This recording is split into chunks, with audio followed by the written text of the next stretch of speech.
તો આપણે ગીર ગાયના શુદ્ધ ઓર્ગેનિક દૂધના પેંડા બનાવી નાખ્યા છે।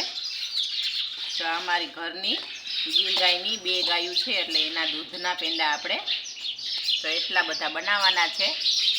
આપણે આ માવો ઉતારી લીધો તો બધોય, એટલે આપણે આજે આ બહુ જાચું દૂધ હતું એટલે આપણે ઘરે નથી ઉતાર્યું, પણ આપણે ભઠ્ઠીમાં બનાવ્યો છે, કારણ કે ત્યાં પણ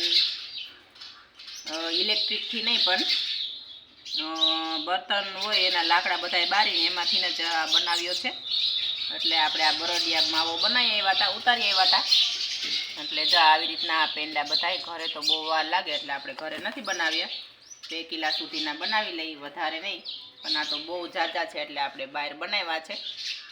અને જો આ અમારી ગીર ગાયના દૂધના પેંડા છે, તો કેટલા મસ્ત વાયરા છે। અને આપણે આમાં સાકર નાખી છે, ખાંડ નથી નાખી, સાકર નાખી છે, એટલે કાંઈ નુકસાની ન થાય આપને। તો હાલો મિત્રો, જો આપણે એટલા પેંડા વારી લીધા છે અને હજી આ બધા વારવાના છે। તો હાલો મિત્રો, કોમેન્ટ કરજો કોને કોને મસ્ત આ ગાયના ઘીના પેંડા ભાવે છે દૂધના।